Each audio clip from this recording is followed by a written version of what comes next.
Les amis, salut à tous, vous êtes avec Planète GT. Aujourd'hui, j'ai la chance de vous présenter un concept car, un nouveau, grâce à Peugeot. Et il est vraiment stylé, il est beau et c'est assez surprenant parce que c'est un véhicule électrique avec des performances très intéressantes. On parle de 460 chevaux, un tout petit peu plus. On a 600 km d'autonomie WLTP.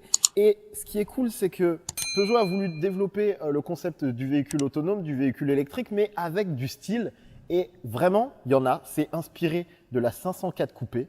Et vous allez voir qu'il y a plein d'éléments qui reprennent les codes de la 504 coupé et plein de petits détails qui font que c'est pas un concept car ennuyant à regarder. Il faut, à vrai dire, prendre le temps de l'inspecter et c'est ce qu'on va faire dans cette vidéo. On y va. Parler maintenant. On va commencer par parler de l'avant parce que c'est évidemment la signature visuelle importante de la voiture. Et ce qui est vraiment surprenant, c'est qu'il y a une sorte d'aspect un petit peu muscle car américain, mais pas abusif. Et après, quand on prend le temps d'analyser, on se rend compte que c'est véritablement inspiré de la 504 coupé. Ce que j'aime bien, c'est qu'il y a du changement, il y a une sorte de rupture avec ce qu'on avait l'habitude de voir chez Peugeot dans les derniers concept cars, mais à travers certains éléments que je vous montrerai un poil plus tard, on peut se rendre compte que la continuité est toujours là et que c'est pas un concept car qui sort de nulle part. Ce qui est vraiment trop beau, c'est cette pièce-là avec le drapeau français.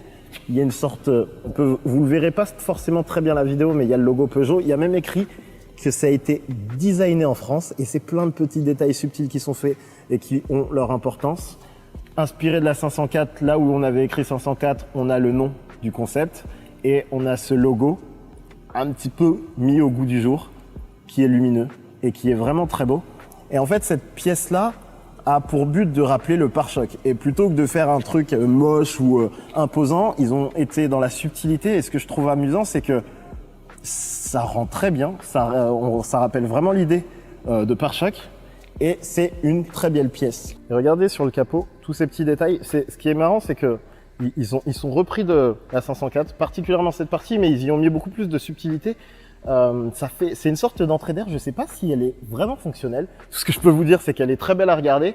Et puis, on a cette rainure qu'on a pu voir assez fréquemment sur les derniers concepts de Peugeot et qui donne vraiment de la force et un vrai caractère au véhicule. Et je vais prendre quelques instants pour vous parler de ces jantes. Alors, on est sur du 19 pouces et le petit élément qui tue, c'est ça. C'est le moyeu central, entre guillemets, qui est lesté, ce qui permet de garder toujours le logo Peugeot dans le bon sens. Et quand la roue tourne, le logo reste au bon endroit. Et un truc qu'on voit très rarement sur un concept car et que je trouve vraiment très bien, c'est le dessin de l'arche des roues qui, ici, est en fait creusé et qui permet de faire passer l'air. Faut vraiment regarder dans le détail. Ça, c'est les choses que vous verrez que si vous prenez le temps. Là, l'air vient jusqu'ici pour redescendre. Et même, il nous expliquait qu'en fait, cette petite partie qui, à première vue, ressemble juste à un élément de design, en réalité, permet de refroidir la batterie. C'est clairement une partie qui fait partie de la batterie. Et en fait, là, ces rainures permettent d'orienter l'air pour refroidir les batteries. C'est super intelligent. C'est ça qui est vraiment cool, en fait, c'est de prendre le profil dans son entièreté parce qu'on se rend vraiment compte que, en termes de dessin, c'est très inspiré de la 504, mais honnêtement, c'est quelque chose que je serais pas capable de faire, mais je trouve que cette capacité à moderniser le style et à rajouter beaucoup plus d'éléments, c'est-à-dire que si je vous mets une 504 d'époque, une 504 coupée d'époque à côté, vous allez vous rendre compte qu'il n'y a pas autant de choses à regarder sur le profil de la voiture. Et là, on a des lignes beaucoup plus tranchantes. Ils ont réussi à sculpter l'aile pour lui donner vraiment pas mal de caractère et plein de petits éléments visuels qui ont de la gueule. Ne serait-ce que le dessin des phares. Je ne sais pas trop comment ils sont composés. C'est exactement ce que je voulais dire. Ce sont des rétroviseurs, c'est pas facile, mais juste, vous prenez simplement le rétroviseur, le travail qu'il y a dessus. Est-ce qu'ils sont fonctionnels? Je ne sais pas. Très probablement qu'ils utilisent des caméras, parce que je vous montrerai après qu'il y a des écrans à l'intérieur de la voiture qui vous montrent ce qui se passe à l'extérieur. Mais juste cet élément-là est assez cool à prendre le temps de regarder dans le détail. On va revenir sur l'arrière de la voiture. C'est là où on va retrouver des éléments qu'on connaît un peu plus, notamment par exemple à travers la triple griffe Peugeot. J'aime beaucoup le logo lumineux. On peut noter aussi l'implémentation de petites caméras. Il y en a une à l'arrière, il y en a une à l'avant et probablement sur le côté, mais j'ai pas fait attention, qui font que quand on va passer à l'intérieur, on va se rendre compte que c'est une vraie voiture autonome de niveau 4 avec pas mal d'intelligence, la capacité de vous laisser conduire quand vous le souhaitez, mais aussi de vous détendre, de vous faire plaisir, de discuter avec votre passager si besoin et juste kiffer. Si cette petite présentation te plaît jusqu'ici et avant de passer à l'intérieur, n'hésite pas à t'abonner car comme tu peux le voir, on fait cela avec passion et dans la description tu trouveras les liens vers les articles détaillés et plein de photos de tous les copains blogueurs qui m'ont aidé pour cette vidéo. Et là, ça va être le moment assez cool. On va rentrer à l'intérieur et vous allez voir, ce qui est marrant, c'est tout de suite, je vous montre le petit détail qui me plaît beaucoup, c'est qu'on a un rappel de la 504 coupé, mais avec un peu de modernité, il faut que je reste appuyé.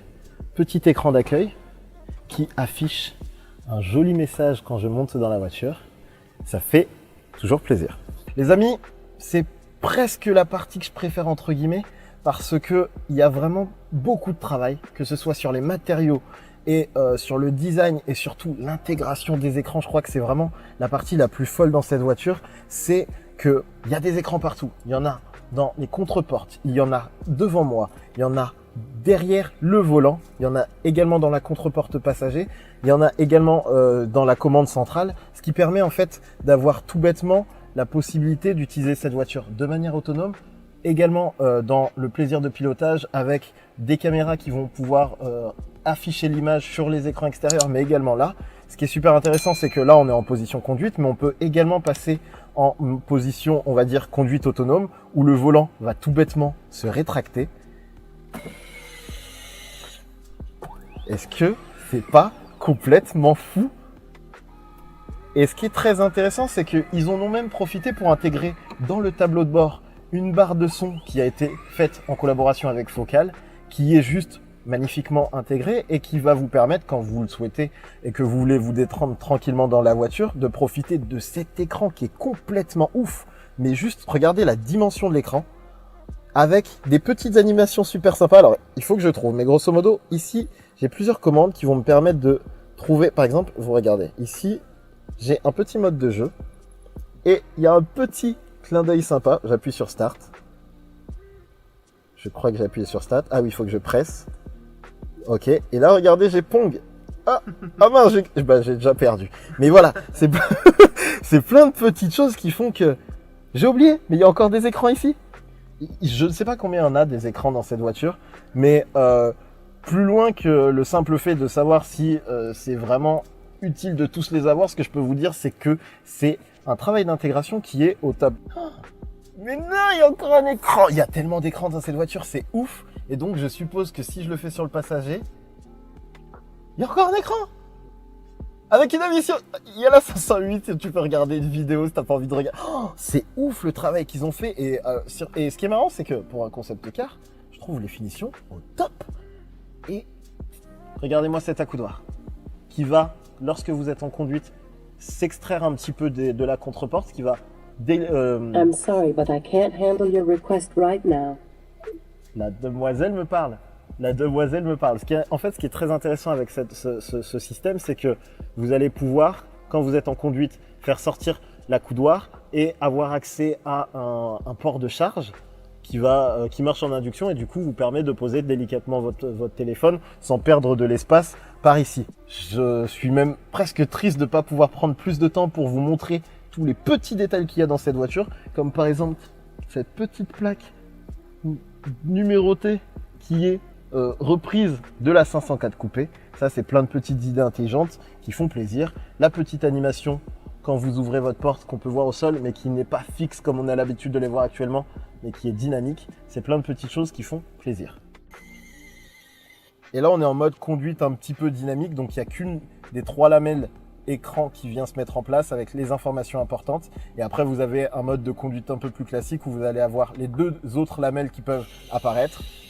Et là, vous êtes plus dans la conduite du quotidien. Vous aurez votre autonomie, la vitesse, etc. Franchement, en dehors du fait qu'on soit sur un concept car, la première remarque que je peux vous faire, c'est qu'on a juste envie d'aller rouler avec. Et c'est vraiment, vraiment du très, très, très beau travail et une belle inspiration et transformation du passé en un modèle d'avenir. Elle était pas mal celle-là.